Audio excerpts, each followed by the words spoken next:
Bom dia, a graça e a paz do Senhor Jesus, ela esteja sobre a sua vida nessa manhã, nessa tarde, nessa noite. Não sei qual é a hora que você vai estar vendo esse vídeo, mas hoje nós iremos continuar a nossa jornada de orando com a palavra de Deus. É um momento tão especial, é onde eu e você, nós podemos nos conectar com aquele que sabe de tudo ao nosso respeito. Hoje Deus colocou uma palavra no meu coração. Hoje a palavra que Deus colocou no meu coração é para olhar por aquelas causas perdidas da minha e da sua vida. Hoje nós iremos falar daquelas pessoas que estão se sentindo esquecidas, abandonadas, aquelas pessoas que estão se sentindo sem a resposta que elas precisam. Deus tem uma palavra para você nesse dia de hoje, mas antes eu quero te convidar a você se inscrever no nosso canal e ativar o nosso sininho, porque sempre quando eu postar um novo vídeo, você vai ser lembrado. Como o vídeo está apenas começando, dá tempo ainda de você ser um mensageiro de Jesus na vida de alguém. Compartilhe esse vídeo agora, nós iremos iniciar a mensagem. Compartilhe esse vídeo no grupo do WhatsApp da sua família, do seu trabalho. Mande para aquele amigo que você sente que ele precisa de ter um renovo espiritual. Pois nós temos algo de Deus para derramar nesse dia de hoje. Hoje a palavra que nós iremos dar sequência aqui está em João capítulo 5. Eu tenho gravado uma série de vídeos do livro de João, que é o devocional que eu tenho feito. Nada do que eu tenho gravado aqui, meus amigos, é pensando só em uma mensagem para vocês. Pelo contrário, é uma mensagem que primeiro Deus testificou no meu coração. Através do meu momento de devocional, o Espírito Santo falou comigo e eu me senti abençoado por essa palavra. Por isso eu quero compartilhar com você. E hoje, a palavra que nós iremos conversar aqui em João, ela vai ter 3 momentos importantes. E depois no final nós iremos fazer uma oração poderosa. A primeira parte é do versículo 1 ao 18. É onde Jesus cura um paralítico. Depois vai ser do versículo 19 ao 38, onde Jesus revela que ele é o Filho de Deus e que Deus é o seu Pai. E do versículo 39 ao 47, Jesus questiona o desprezo que os religiosos tinham em relação a ele. Vamos para a palavra. Bom, a Bíblia diz que Jesus ele estava passando por Jerusalém. E perto da porta das ovelhas, havia ali em Jerusalém um lugar que perto dessa porta das ovelhas havia um tanque chamado Betesda. Mas primeiro vamos ir por parte. Jesus ele estava perto da porta das ovelhas. Esse é o olhar que Jesus tem para as pessoas. Jesus olha cada uma delas como uma ovelha. Por quê? Porque ele é o nosso pastor. Ele é aquele que cuida. Ele é aquele que protege. E talvez você está precisando entrar nesse nível de ovelha para você sentir o cuidado de Deus na sua vida. Você precisa entrar nesse nível de ovelha para você se sentir amado pelo pastor dos pastores, que é o nosso Deus Todo-Poderoso. E quando ele chegou ali naquele lugar, haviam 5 pavilhões, imagina bem, 5 pavilhões de pessoas doentes, pessoas cegas, aleijadas, paralíticas. E no meio daqueles pavilhões havia ali um homem que já estava há 38 anos esperando a sua cura. E deixa eu te perguntar, há quanto tempo você está esperando pelo seu milagre? Há quanto tempo você está esperando para que Deus ele manifeste o sobrenatural na sua vida? Imagina a realidade dessas pessoas aqui. E o que me comove é que Jesus ele tem um olhar, uma atenção especial aos perdidos. Jesus tem um olhar aos esquecidos, aos abandonados, aos doentes, aquelas pessoas que eram a escória da sociedade. Ser um doente, mendigo, paralítico, aleijado naquela época, era ser uma pessoa desprezada, era ser uma pessoa que vivia num nível de pobreza e carecia somente das esmolas das pessoas. E Jesus tem um olhar para essas pessoas. Talvez essa não é a sua realidade, mas você está aí se sentindo pequeno, você está aí se sentindo vazio, você está aí se sentindo solitário. Jesus, ele tem um olhar especial pela sua vida nesse dia. E a Bíblia diz que Jesus chega diante daquele homem. Alguns teólogos afirmam que Jesus já sabia que aquele homem estava ali, vivendo uma vida de agonia, 38 anos, conformado com o problema, conformado já com aquela realidade. E por que havia tantos doentes naquele lugar? Porque sempre quando passava um anjo ali, aquela água, ela começava a se agitar e algumas pessoas eram curadas, colocavam a fé em ação e elas recebiam um milagre. Então ficavam muitos doentes esperando aquela agitação da água. Mas como esse paralítico, ele não conseguia andar, ele ficava sempre à beira do caminho, acreditando que um dia alguém pudesse levar ele até aquele poço. E quando as águas agitassem, somente um poderia receber o milagre. Eu não sei como que está o seu coração em relação a isso, mas às vezes parece que a bênção sempre vem para o outro. Às vezes parece que o milagre sempre vem na vida do outro. E as pessoas sentem no coração dela que se alguém de repente olhasse para mim, se alguém de repente tivesse mais compaixão comigo, minha vida seria melhor. Eu não quero que você pare para olhar agora para as pessoas, do que elas podem fazer, ou do que elas podiam ou deixaram de fazer ao seu respeito.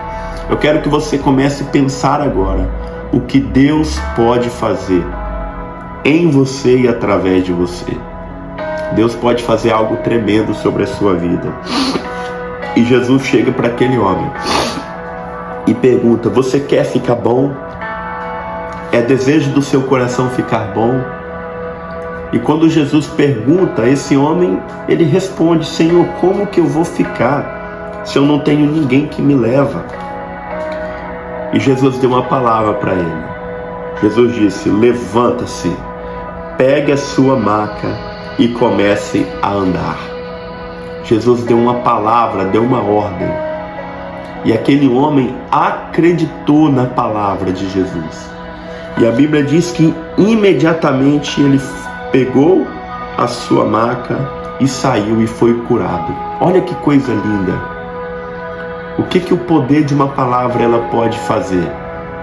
E na Bíblia, às vezes, Jesus não vai estar aqui fisicamente dando uma palavra para você, mas na palavra de Deus, na Bíblia, existem muitas promessas a seu respeito, que você pode tomar como verdade, como palavra de Jesus para o seu coração. E você crê e confiar. Então eu quero liberar palavras aqui agora sobre a sua vida. Eu quero liberar palavras sobre a sua vida financeira. Que Deus vai mudar a sua vida financeira. Você vai prosperar. Você vai conseguir pagar as suas contas. Deus vai trazer recursos para você. Pessoas que te devem vão te pagar. Deus vai abrir uma porta na sua vida que você vai prosperar financeiramente através do seu trabalho. Eu vejo Deus, Ele abrindo uma porta financeira através do seu trabalho, aonde você não vai precisar que ninguém te dê esmola. Pelo contrário, você vai ter tanto na sua vida que você vai abençoar outras pessoas. Eu quero liberar uma palavra sobre a sua saúde, que Deus vai restaurar a sua saúde. Seja restaurado agora pelo poder do nome de Jesus. Eu libero uma palavra sobre as suas emoções. Alma, aquieta-te. Que a sua alma ansiosa, abatida, preocupada, ela comece a se acalmar agora.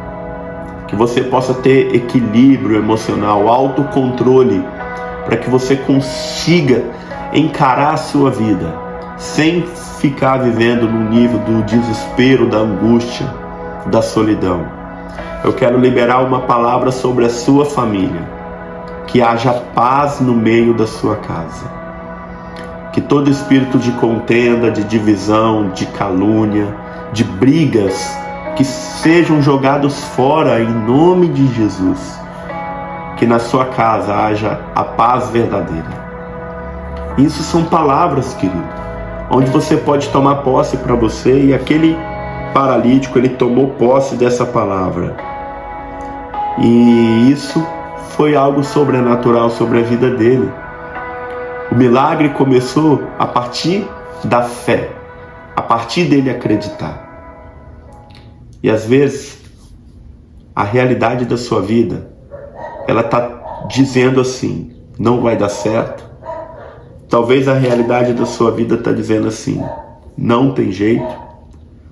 Talvez a realidade da sua vida está dizendo assim, já era. Não tem como mais o sobrenatural acontecer. Mas eu quero desafiar você a crer na palavra. Se a palavra diz que tem jeito, creia. Se a palavra diz que pode dar certo, confia. Não desanima diante da circunstância. Porque a palavra de Deus, ela não volta vazia. E esse homem se levantou e começou a andar. Eu quero profetizar que você vai se levantar. Se levante, querido. Comece a andar. Se levante e comece a romper. Comece a fazer um compromisso com você e com Deus agora de que você não vai mais ficar caído. De que você não vai mais ficar numa situação aceitando a mediocridade na sua vida. E a Bíblia diz que esse homem se levantou e ele pegou a sua maca, saiu. E as pessoas... Agora a gente já entra no segundo momento dessa mensagem, que é onde Jesus, ele revela quem ele é. Porque os religiosos começaram a perguntar, mas quem você pensa que é?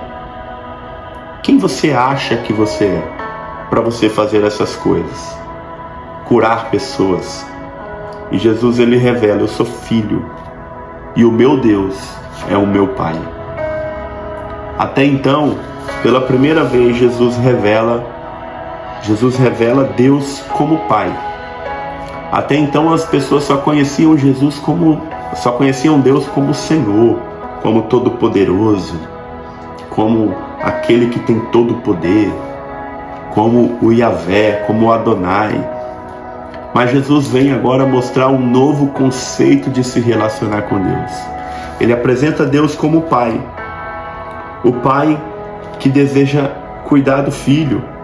E a Bíblia diz aqui, olha, que Jesus finalmente explicou, digo a verdade para vocês, o Filho não pode fazer algo de forma independente, mas apenas o que vê o Pai fazer. O que o Pai faz, o Filho faz. O Pai ama o Filho e o inclui em todos os seus planos. Olha que coisa linda. Jesus começa a mostrar aqui agora, tudo o que ele fazia não vinha dele, não era para a honra dele, não era para a glória dele, mas ele só fazia o que o Pai mandava. E deixa eu te fazer uma pergunta. Como que está o seu relacionamento com Deus? Como que está a sua conexão com Deus? Como que está o seu nível de comunhão com o Senhor? Jesus estava querendo mostrar para eles que existe algo mais intenso que Deus estava querendo fazer na vida deles. Muito mais do que somente ser o Deus, mas ser o Pai verdadeiro. Não como esse Pai da terra, que às vezes, hoje, 99% dos problemas do mundo é devido a problemas de filhos com os pais. Pais que não souberam amar os filhos. Pais que infelizmente foram péssimos exemplos para os filhos. Existe um bloqueio hoje quando você tem que chamar Deus de Pai, porque você compara Deus, né, nessa referência de Pai, olhando o seu Pai. Você não pode fazer isso. Deus, ele é muito maior do que isso. Se você visualiza Deus como Pai a partir do seu Pai terreno, você está pensando muito pequeno. Você precisa descobrir o que é essa paternidade de Deus. E o que é a paternidade de Deus? A paternidade de Deus é cuidado em tempo integral. A paternidade de Deus é Ele zelando pela sua vida espiritual, é Ele escrevendo o seu livro no livro da vida, é Ele fazendo de tudo para trazer você para perto dEle e longe das trevas e do pecado. Isso é Ele exercer a paternidade de Deus sobre a sua vida.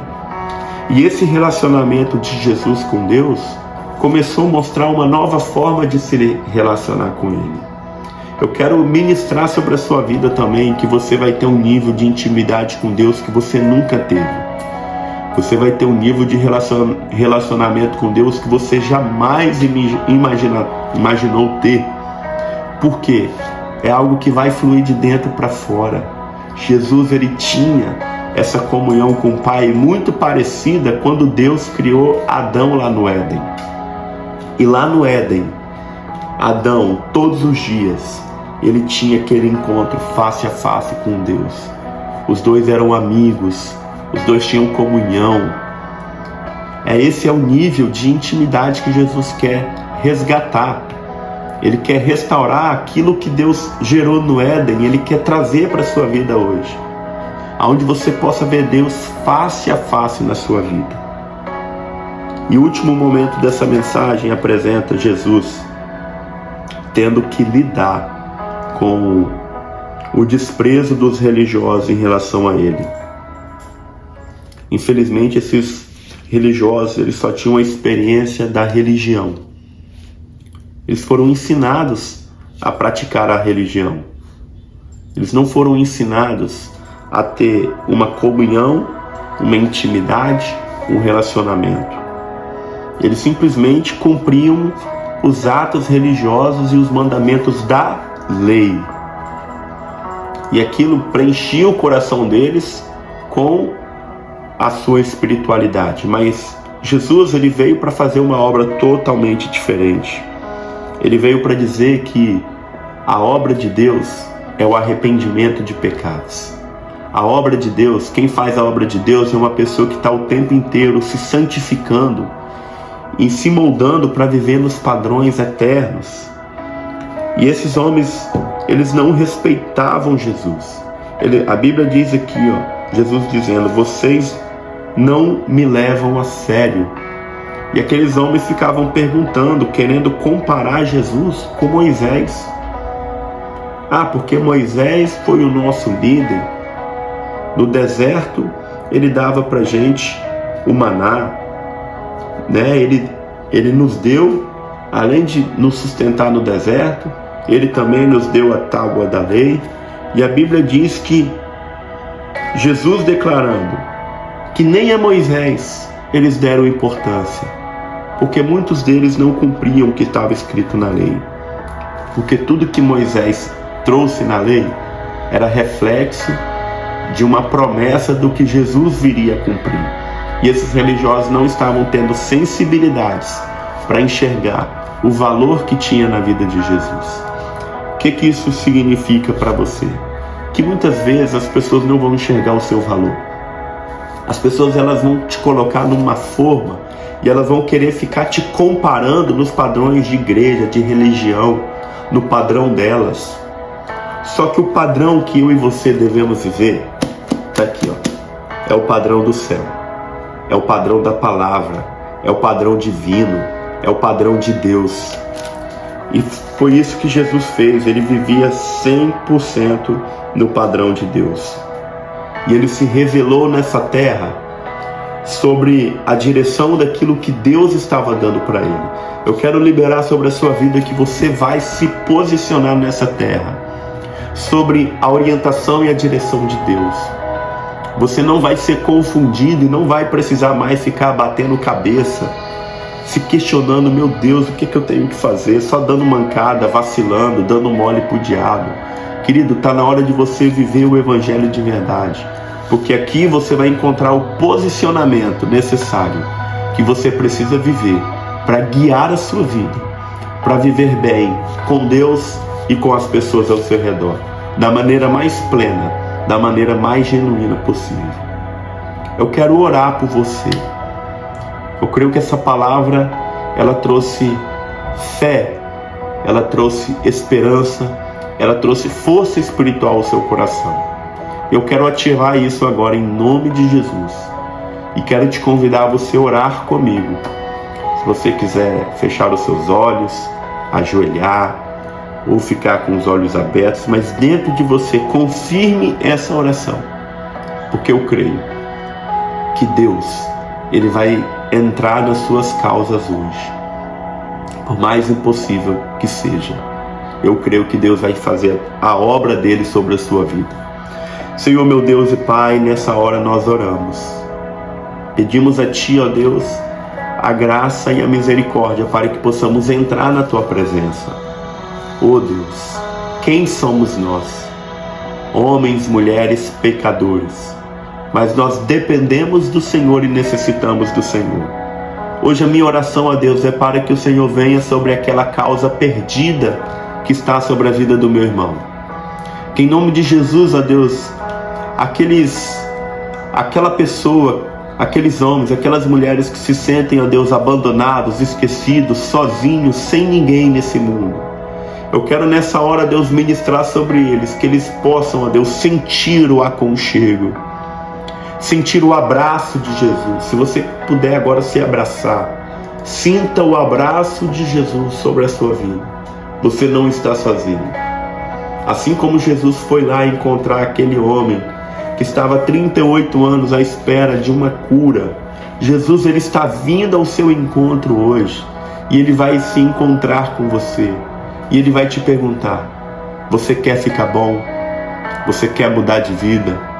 Você quer dar um passo agora a ter um novo tempo sobre a sua casa, sobre a sua família? Então, meu querido, eu te dou uma ordem. Pelo poder do nome de Jesus, se levante, erga a tua cabeça, fique firme, faça nessa hora um propósito com Deus, de se firmar espiritualmente no Senhor. Jesus, Ele vem sobre você para poder mostrar de que você não está sozinho, que Ele te ama, que Ele te protege. Jesus, Ele quer exercer sobre a sua vida a paternidade de Deus. Eu quero ministrar sobre você a paternidade de Deus. Eu não sei como que você foi como filho, se você viveu sendo maltratado, humilhado, desprezado pelos seus pais. E isso traz dentro de você uma ferida terrível. Mas eu quero ministrar em nome de Jesus que a paternidade de Deus, ela vai alcançar o seu coração. E você vai sentir o verdadeiro amor. O amor que lança fora o medo. O amor que lança fora as preocupações da vida, a ansiedade. O amor que o fato de você ter Ele no seu coração, você se sente genuinamente pleno, alegre, feliz. Porque você está 100% preenchido, envolvido por esse amor. Esse é o amor de Deus. Não é o amor de fazer fraternidade, caridade. É o amor de ressignificar a sua dor. É o amor que ressignifica você como ser humano e faz você viver além dos problemas da vida e faz você estar alinhado com aquilo que é verdadeiro, genuíno e eterno. Que você possa sentir o amor de Deus agora. Se você viveu sem valor, entenda uma coisa: você é especial. Se você viveu desprezado, o Pai não te despreza. Se você viveu humilhado, Deus te honra e Ele te levanta. Se você viveu triste, Deus te dá alegria agora. Eu libero sobre você, meu amado, minha amada, que os céus estão abertos sobre a sua vida. Os céus estão abertos. Pessoas não vão entender, assim como os fariseus ficavam ali questionando Jesus, não confiando no chamado dele, não dando valor, não dando respeito. Se pessoas não entenderem o que Deus está fazendo na sua vida, continue firme, porque vai chegar o dia que essas mesmas pessoas que não respeitam a ação de Jesus em você, a sua mudança, o seu processo, elas vão depois ter que reconhecer o quanto que Deus foi bom e o quanto que Deus foi misericordioso. Eu quero crer que a honra vai chegar e todos aqueles que te humilharam, te desprezaram, eles virão até você, tendo que reconhecer de que grandes coisas fez o Senhor na sua vida. É isso que eu libero sobre você nesse dia, meu querido. Em nome de Jesus. Amém. Que Deus abençoe você. Escreva nos comentários o que Jesus ministrou no seu coração. Conte o seu testemunho. Coloque o seu pedido de oração, pois eu quero orar por você. Seja mensageiro de Jesus. Compartilhe esse vídeo no grupo da família, do WhatsApp, do trabalho. E seja bênção na vida das pessoas. E eu te aguardo até o próximo vídeo. Que Deus abençoe você.